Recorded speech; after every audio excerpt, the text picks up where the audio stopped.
this opportunity. So I think it's a great opportunity to meet freshers, youngsters who are getting into the corporate world.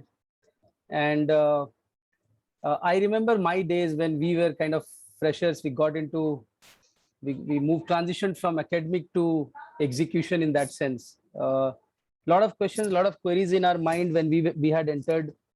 So I understand the session is around the personal interview. What, how should we approach it, and what kind of mindset will help us crack a personal interview of our dream job? Okay. So I have a very short presentation. I would want to quickly take you through that presentation, which is kind of summary of my experience in the last 18 plus years, as to what worked for me, what works otherwise, and what is that we look as managers and leaders, as recruitment or HR people, what is that we look, from an organization's lens in people whom we are hiring, or in freshers who may have no experience. Okay. So give me a sec. Let me just project the deck.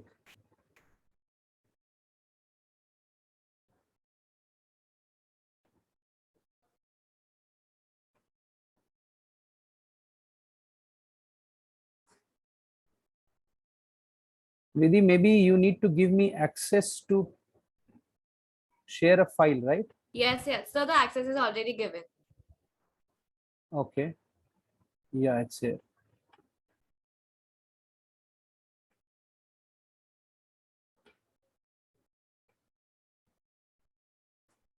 Yeah.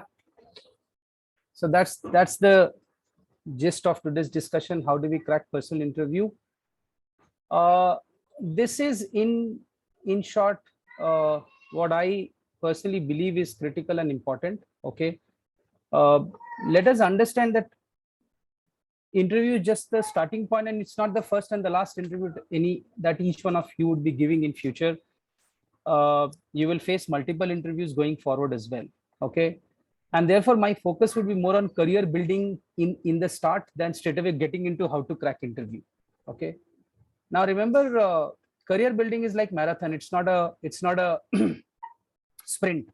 And therefore what is important is to be persistent and consistent in what you intend to achieve. Okay.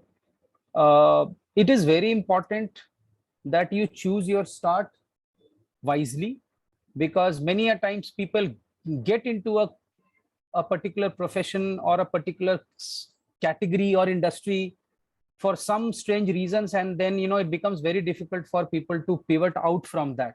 So it's very, very important that you are absolutely deliberate about what you want your start to look like. Okay. And if you feel that your start hasn't been great and you are not at the right place, then you should pivot quickly. If you discover what your calling is, many a times it happens that after a couple of months, or maybe at times in a year or so, we realize that we want to do something else. So don't spend time then. In that case, if you have understood your calling, try switching, try pivoting as quickly as possible, right? Business environment has changed dramatically in the last 20 years. I have seen that with advent of IT solutions, business are far more integrated. Customers are looking for products in real time. Feedback from customers are flowing in every day, right? So in early 2000 we came into business. IT was largely seen in terms of supply chain management and in terms of invoicing and so on and so forth, right? Large part of the job was done through pen and paper, and reports used to come, consolidation of reports used to happen manually, and so on and so forth, right? But in the last, and then by 2005 2006 we had seen dramatic shift from physical to digital ways of working, and all of a sudden we all were saddled with a laptop, and therefore our bosses could call us anytime asking for a figure, and we had no excuse, we had to share it. And then we had mobile phones then later on, which were given by the company. So even more difficult to say, I don't know, or I will come back to you, if and then we started receiving messages. And now you know, majority of the conversations are happening on WhatsApp with colleagues, with bosses, you know, and the flow of information is almost real time. So you need to learn to be comfortable being uncomfortable. The division between work life and work and life is kind of becoming very hazy. You know, you don't know when you are not working and when you are working. That the and with post COVID, with, you know, during work from home regime, those lines have blurred even more, you know. So yes, organizations are also taking a lot of effort to kind of draw a clear line and ensure that, you know, people don't feel overwhelmed. And but we as a country and nation are in a different phase at this point. And now we cannot expect. Uh, we are a fast-growing economy. We are one of the fastest-growing economies, right? And every industry, every category is expanding rapidly. So so there is a lot of opportunity and a lot of task over there. You know, if somebody really wants to strike a balance between work and life, I think most important piece would be how do you work smartly, because hard work alone is not going to help you. Okay, and therefore it is very, very important that in the initial days you get your hand dirty, learn and master the core job skills. If your basics are right, then you will, then I think then you can chase efficiency. Okay, you can start looking for smarter ways of doing things. But if the basics are not right, then the struggle is going to be long drawn and it will be painful.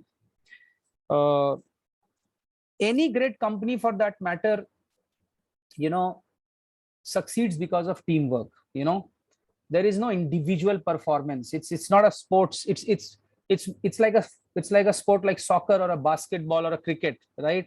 It's not like golf, you know, which is an individual performance sports. Okay, so one needs to learn how to be a good team player, and for that you need to learn how to listen as well, because many a times we are so occupied with our own thoughts and our own mental model and our own perceptions, you know, that we just don't listen to others.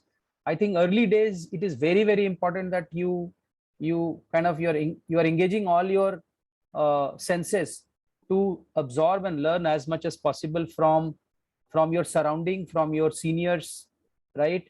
Because that is gonna help you short circuit the learning curve. You know, you'll move faster. Okay, take risk, because as you grow, you will be making decisions which will have far reaching impact. You know, you will be making decisions which will be irreversible in that sense. Okay, initial days you will be given responsibilities which would allow you to take risk, because the impact would be very, very limited. But I am not saying that you have to be careless or you have to be brazen about it, but yeah, you can take risk. And most importantly, if you commit a mistake, ensure that you don't repeat it. You know, that's very, very important. Take initiative, learn to develop a point of view. We at times struggle when we see people during interview that they don't have a point of view. Essentially, they don't have a perspective about a situation, about a problem. You know, they are just order takers. Organizations want people who not only can go and execute what is asked, but they also want people who kind of have some point of view. They have some kind of independent thinking, even when they are in the early stage. Okay, they have the ability to think through. They have the ability to predict what can go wrong, what needs to be done, what needs to be avoided, so on and so forth. So have a point of view, and and try offering a new perspective or an idea if you have, right? The more you bring fresh perspective, new perspective and new ideas to the discussion table, your rise and your progression in your career will be faster. And lastly, get onto the radar early. You know, and you cannot get onto the radar of your boss or your boss's boss without giving a stellar performance or delivering a stellar performance.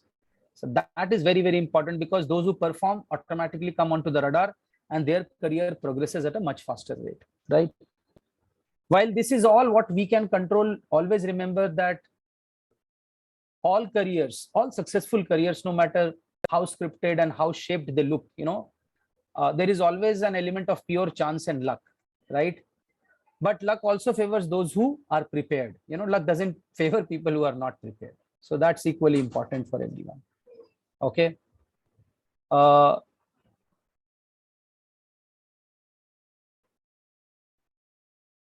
yeah. So I quote Jack Welch, one of the fathers of modern management. For any organization, this is true. Hiring process is a very time-taking and expensive and a cumbersome process. And therefore, no company wants to hire.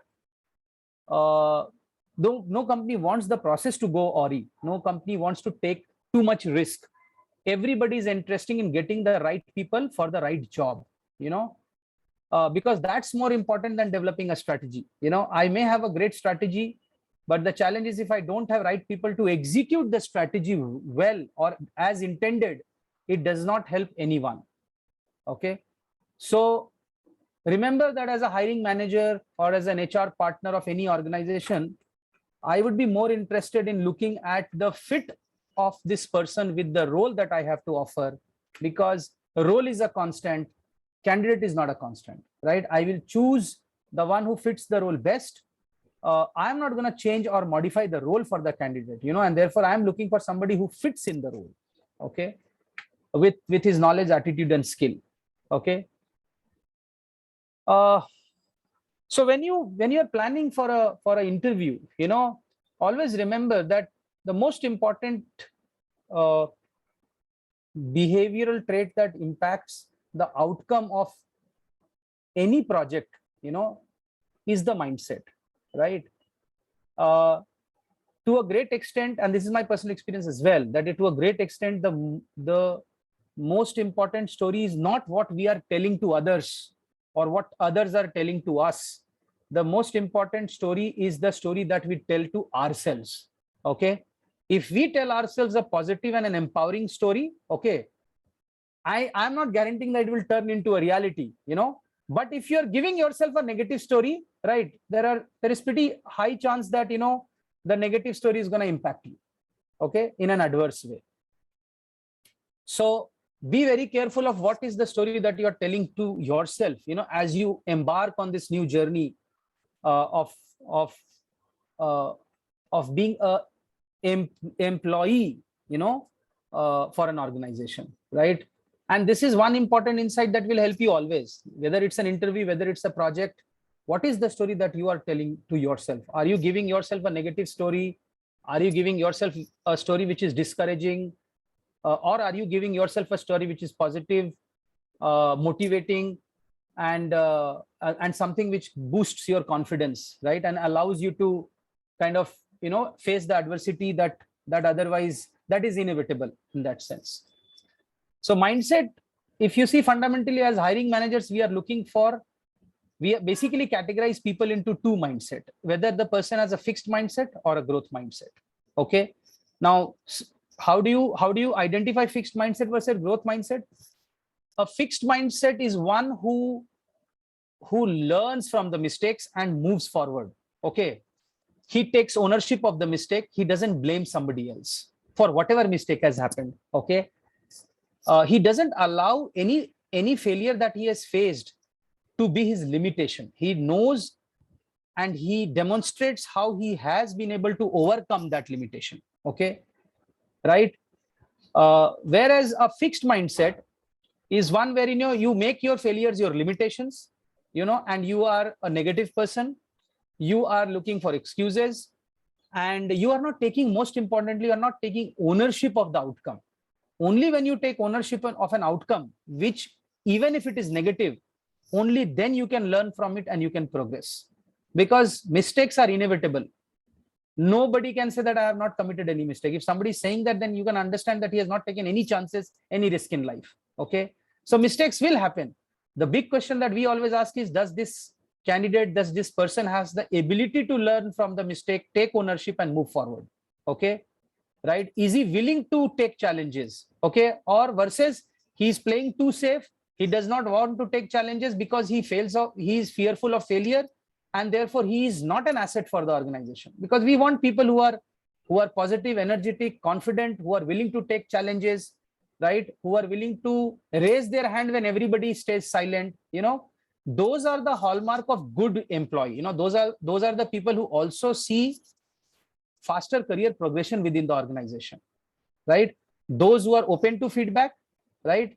And those who clearly understand that mistakes will happen, but I will have to learn from them, and I will have to grow, and I will have to keep improving my abilities and skills, you know, without any, independently as well. While organizations does invest in training and development of people, but remember, 80% of your development and upskilling depends on your ability and your effort, not on any training module or any book. There are so many books which are available for self-help books which are available in the market today, you know. But if you really want to improve, then you need to put effort in reading, absorbing, practicing, and sharpening those skills.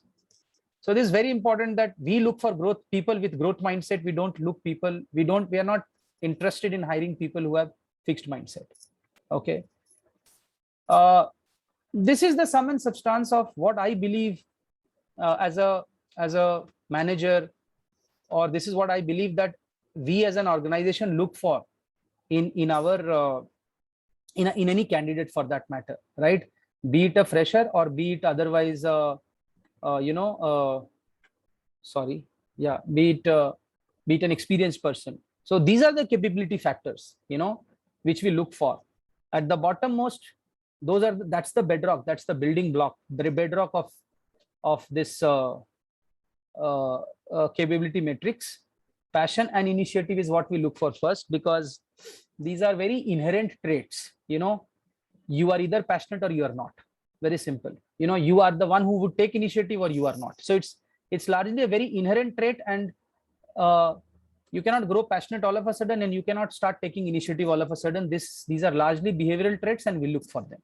Because if somebody is passionate, and if somebody is willing to take initiative, and when I say willing to take initiative, means willing to take challenges, okay, then I know that he can do things, he can make things happen, and most importantly, he can grow into a reliable resource. Because in any business, you need people who are reliable, right? Whom you can assign a task as a manager or as an organization, and then you know that he's going to do it, and he's going to come back after executing it the way you wanted him to do, right? So reliability is very, very important. You have to be seen as, if you want to be seen as reliable, right? The building blocks for reliability is passion and initiative, right? The other piece that also makes you gradually reliable is your skill sets, because if you don't have the skills, you can't be reliable, right? The other piece that we also look for in the candidate is the hunger to learn, improve, and succeed. Does he have the fire in the belly to learn, to improve, and succeed in life? Okay, or at least in the field of his choice. Okay.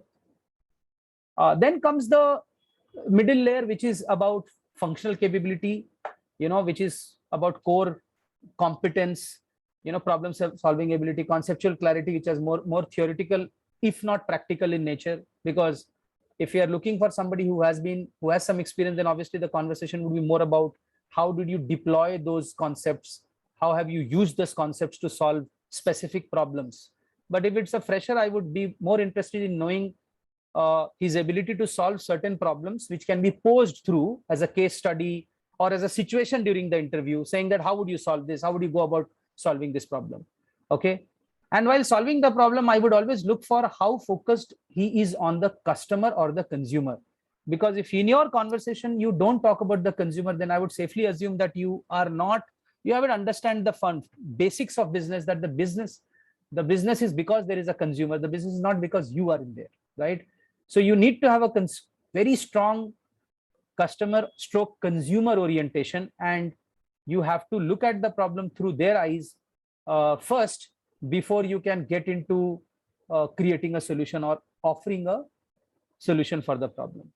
And then beyond that, then we are looking at, are you a person who is driven by result, or are you a person who is driven by process? Are you a thinker, or are you a doer? Are you a both? So if you look at conceptual clarity, problem diagnosis, research, you know, all these things are skills and abilities which engage your thinking ability, your theoretical knowledge, and so on and so forth. But Result oriented guy is somebody who translates that theory, that knowledge into action to achieve the business objective, right? So this is the band which becomes very, very critical for anyone who is in an interview, to showcase that apart from innate qualities like passion, initiative, hunger to learn and improve, the person also has functional capability, conceptual clarity, customer centricity, and is result oriented. This basically he will deliver result. Now the fourth layer is more about soft skills, wherein that things don't move as per plan. You may have created a brilliant plan, to achieve the objective, but things will go wrong. And when things will go wrong, are you resilient, right? Will you say that I'm gonna work hard, I'm gonna roll up my sleeves to figure out how can I navigate through this problem? Okay. Can you collaborate with a larger team to solve a problem? Because there are problems which you can't solve alone. So do you have the ability to work with work with different people, collaborate with different people? Do you have the ability to listen to others? Do you have the ability to influence others? And most importantly, are you self-aware? Do you know your own strengths and weaknesses, or do you think that you are perfect? So these are the important capability factors that we look in freshers. Okay.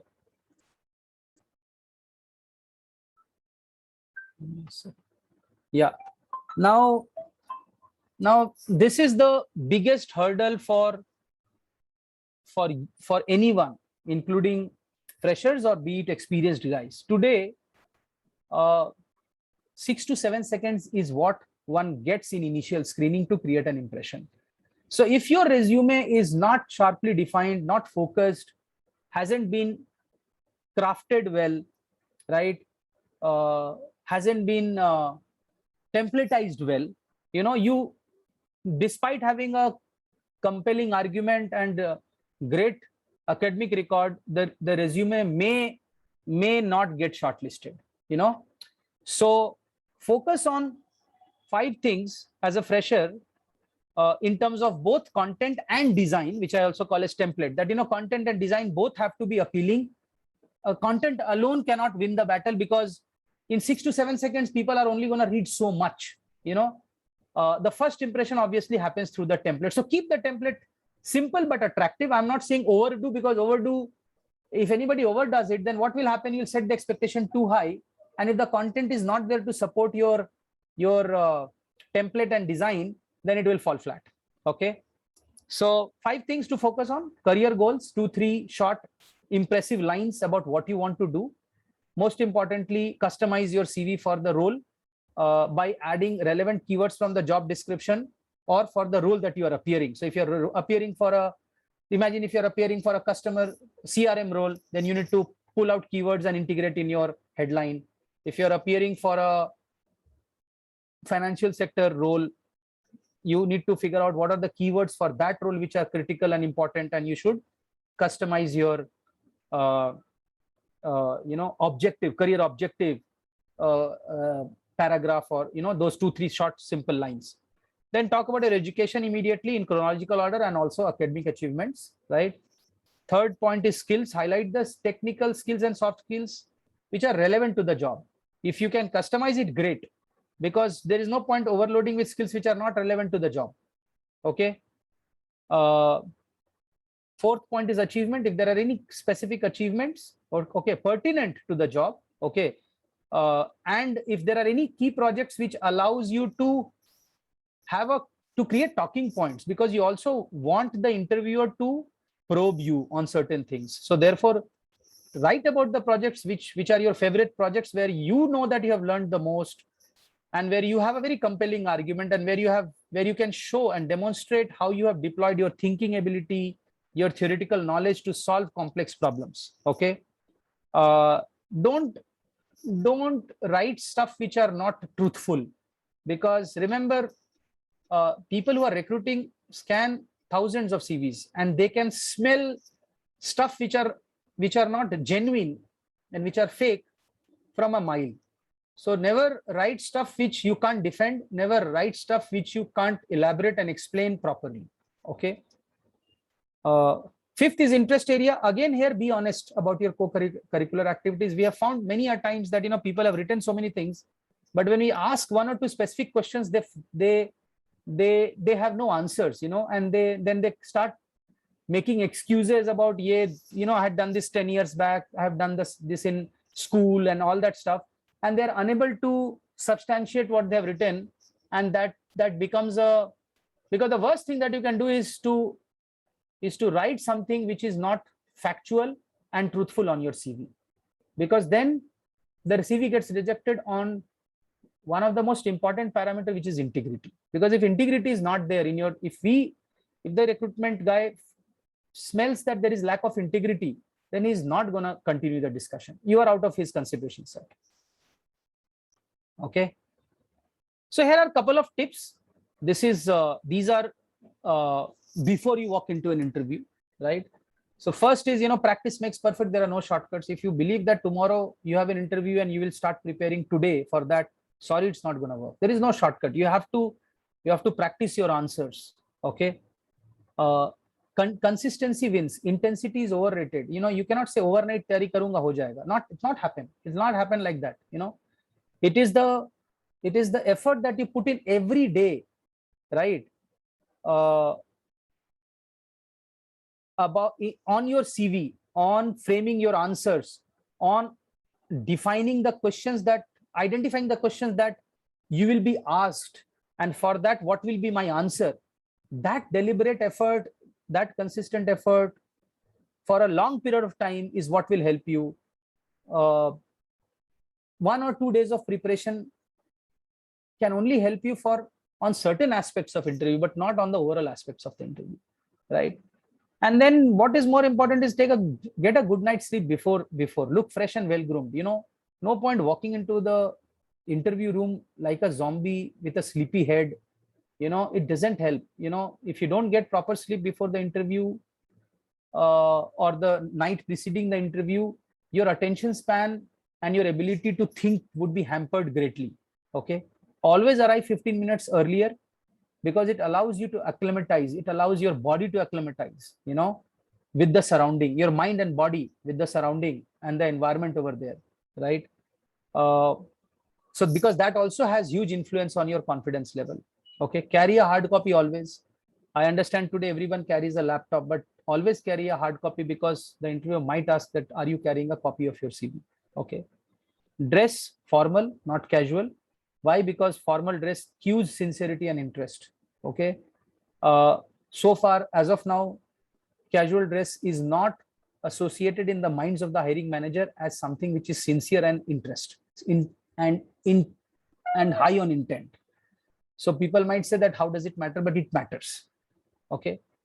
And then most important, maintain a positive and confident body language when the moment you enter the premise. Okay.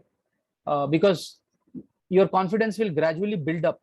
If you are there 15 minutes ahead, your confidence, your comfort level with the environment will gradually build up. Okay. Now, the big question is, how do I boost my confidence, for any job interview? Be it fresher, be it non-fresher, doesn't matter. These are the basic mantra, that even I follow and everyone else follows. Okay. So first one is research about your employer. There is no shortcut to this. And we really like, as a hiring manager, I always like people who have done the homework. Okay. By doing a little bit of research about my company, about the product, about the function that they are planning, that they are applying for, because that clearly communicates that this person is interested in the job. Okay. If you have done some research on competition, even better, because the more research you do about the category, the brand, the product, the competition, it tells the interviewer that the person has invested time. And as human beings, we invest time in things we are interested in. We invest our time in things which we are not interested in. Okay. So very simple hack. Okay. You should always check their website and social media pages also these days, because you get to know what is the company's recent marketing campaign, what are the recent product launches. Many a times when you also read consumer feedback, you get insights that, this is what the consumer is is telling about our product, our service, our our campaigns, and so on and so forth. Okay. Understand the role and its deliverables very, very clearly. If you have a job description, please ensure that you have gone through it in detail at least 10 times. Okay. And then what you need to do is map your skills with the job description. So the job description will say that these are the skill sets that we require in the person. Okay. You have to look at what percentage of your skills are overlapping with the job description or the competence that has been mentioned in the job description. So if you have a higher overlap, then you know that you are better positioned to kind of get into a meaningful discussion, and you know how to navigate the conversation with the HR person or the hiring person. Okay. And always try to craft and customize your answer around the role and the requirement, because when I am interviewing something, in my mind I have a very clear picture of what is the task that needs to be accomplished by this person. Okay. If the candidate can talk about how his skills will allow him to execute the responsibility, how will his skills and ability and knowledge will allow him to be successful in that role, right? Then the conversation is moving forward, right? Because if you're talking about skills and abilities and competence which are not linked to the role directly, then beyond a point the interviewer will lose interest in you, and they would basically say that, okay, not interested, move forward. Okay. Yeah. And then third is, write down and refine and rehearse the answers for the tough questions. You'll always be asked certain tough questions like, describe yourself in 3 words. Okay. What are the biggest achievement or failure? Why do you want to join this organization? Why do you want to, what would you do to succeed in this role? Where do you see yourself in 5 years time, 3 years time, 2 years time, whatever, you need to write these answers. These are not questions that you can answer impromptu.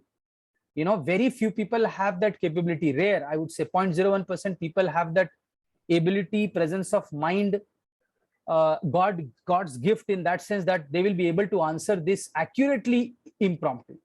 99.9% people have to work hard to define, to write these answers, right? Based on their strength, ability, skill set, knowledge, so that their answer seems to be authentic. Never try copying somebody else's answer, because another piece that we look for in candidate is authenticity, right?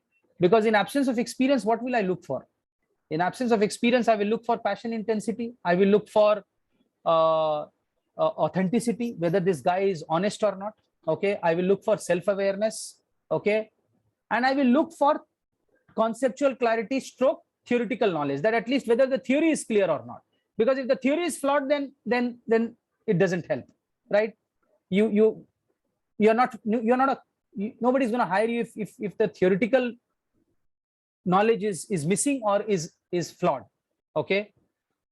And then there are, like, you will prepare good answers for the interview questions. Also prepare at least 3 smart questions that you would like to ask. Because again, when you ask intelligent questions, when you ask smart questions, okay, about the company, about the business, about competition, so on and so forth, it communicates that you have spent time understanding the company's business, understanding the company's objectives, understanding the competitive environment, understanding the challenges, right? So this immediately communicates your interest in the company and in the role that is being offered. Try keeping the questions related to your role, to the function, right? Rather than asking questions which are from some other function, because that may not help. Okay. Yeah, and always, and as I have written that, when you're asking questions, it should help you project your interest in the company and the role. Second, it should also demonstrate your cognitive skills, your ability to think, your ability to scan the environment, your ability to understand what competition is doing. So you're basically saying that I'm a ready-made talent for this role. You don't have to spend much time in the initial days to train me. I'm gonna start as quickly as possible. Okay. Delivering on the task. I'm saying when I say start, doesn't mean that I'll join as quickly as possible. It's more about that I'll be able to start delivering on the business objectives quickly. Okay. And remember, a set of few questions can change the course of interview and preference. Many a times we have met candidates who are average, but they were able to change the course of action as well as our preference, because they really asked some really good questions that really changed the conversation to a completely different line, and they were able to kind of demonstrate their thinking ability, their conceptual clarity, their theoretical knowledge. Okay. So yeah, that's very, very important. Okay. Now, these are the three most innocuous questions, okay, which is asked in every interview. And I have seen multiple times that most of the candidates falter.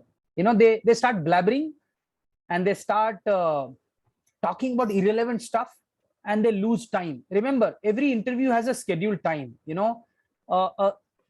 An interviewer looks at his watch and he knows that today he has to conduct 6 to 7 interviews or 8 interviews or 10 interviews, right? So he has slotted a time for you. If you believe that you will overshoot the time, sorry, it's not going to happen. So always be to the point. Don't deviate too much here and there. And for that, you need to therefore write your answers and practice it well. So question number 1 is, tell me about yourself, and people start their journey when they were born. I was born here, I played cricket, I went to school. I'm not interested in that. when I'm asking this question, I'm interested in these 4 things. What are your personal values? What are your skills? What is your experience, if any? And what are your achievements, which are relevant to this role? Number 1. Number 2, which positions you as a credible alternative, okay? And which kind of tells me that, yeah, this guy has the right skills and ability, and I think we can hire him, So be very, very sharp and precise when these questions are asked. No woolly answers, There is another question wherein we see people faltering. Describe yourself in 3 words. Now, what should one say, right? As a fresher, you should focus more on attributes that are your personal attributes. It could be values. It could be skills. Okay. Ideally, it's an adjective rather than a verb. Okay. So what are those adjectives you would want to mention, right, which are relevant again to the role and the position that you are being interviewed for? Very, very important. Okay. And the third question is, why should we hire you? Now, as a fresher, you can only talk about your values. You remember that square grid that I presented, which said passion plus initiative, and then it spoke about functional skills, consumer centricity, it spoke about result orientation, and then on top it spoke about self-awareness, resilience, collaboration, and communication. So those are the kind of attributes that we look for, when these 3 questions are asked. Okay. Anything that goes beyond that, unless it is very, very interesting and it essentially boils down to these things, is of no use. Okay. But remember, you also should be very clear that look for stuff which kind of helps you differentiate yourself in the crowd, right? And which is why I'm always saying, don't copy somebody else's answer, because the moment as a recruiter I start hearing the same answer from different people, and this especially happens in campus interview, when many a times we hear a very similar sounding answer, right? It kind of gives us a deja vu, and we say that I think we've heard these kind of phrases earlier also. So it reflects poorly on you. It unnecessarily creates a doubt in the mind. Okay. Therefore, try to be authentic, try to be honest, and don't be afraid of being seen as different. If you have something unique about yourself, right, which you can pitch in an interesting and relevant way, please do that. Right. But if you feel that, no, I have something unique, but I can't, but it's not related to the job, or I can't see a linkage and I can't pitch it in the positive and in the right and I can't place it in a right perspective, then don't take that risk. But if you have something interesting, always try projecting it, because it kind of makes you stand out. Okay. So I think with that, I am coming to the conclusion of this discussion, that work is going to fill a large part of your life, as it has filled our life as well. And the only way to be truly satisfied is to do what you believe is a great work. Whatever you are doing, you should always try doing an exceptional work, because that is what will give you satisfaction, right? You may be stuck in a wrong job, you may be stuck in a wrong company, you may be doing something that you didn't want to do, right? Or you may be looking for something else to do in your life. But at that point in time, whatever you are doing, you should try doing it in the best possible way. And you should kind of, we call it job crafting, that you need to master the skills when you are in that particular role, and you should try to become the best in that role, before you move on to some other role, right? Because that is something that you can control. There are so many other variables that you can't control, and there is no point worrying about them. But what you can control, your focus should be on your sphere of influence. Your focus and effort should be on what you can control, right? There you should not lose an opportunity. Yeah. So I think with this, I come to an end. Yeah, and there is one more slide. I think I will talk about this quickly before I can ask if people have any questions. Many a times we hear from freshers and junior managers that we are busy executing only, and we don't get any chance to do strategic stuff. Okay. Now let us understand, every role has an element of strategy, which is evident from this graph. Okay. Obviously, when you are in your early days, your weightage will be far higher for execution. Okay. But that doesn't mean that there is no strategy, right? The only thing that you may not have is to manage. But even if you are in the early stage of your career, you are a junior manager or a management trainee, you still need to manage people around you, right? So there is nothing called as zero strategy, zero management, and zero leadership. The weightages change. Obviously, as you grow higher in the organization, right, leadership takes a higher position, but that doesn't mean that you don't have to demonstrate leadership when you are a junior manager, right? You manage more number of people. Management of people takes a lot of your time as a CEO or a CXO. Managing people is not the key task when you are a junior manager or an entry level manager, right? So this is one myth that I always try busting in any conversation, that our job is to execute and our job is not to think and not to lead. Sorry.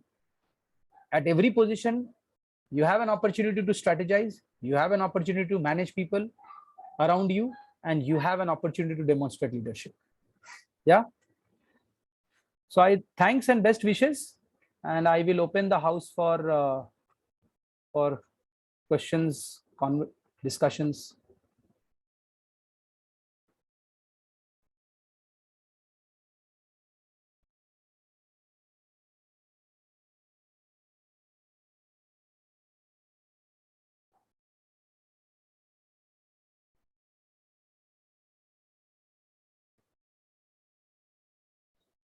Yeah, Vidhi, my monologue is over, so you are on mute, Vidhi.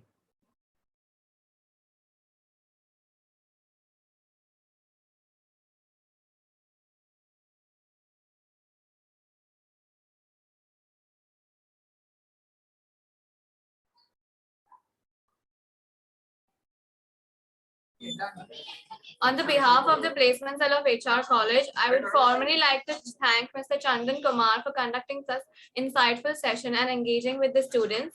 It was very informative and helpful. Dear students, request you to fill the feedback form for the link for the same is present in the chat box. Thank you everyone for joining in. Thanks, Vidhi. It was a pleasure. Thank you, sir. Thank you. Signing off now? Yes, sir. Okay, thanks.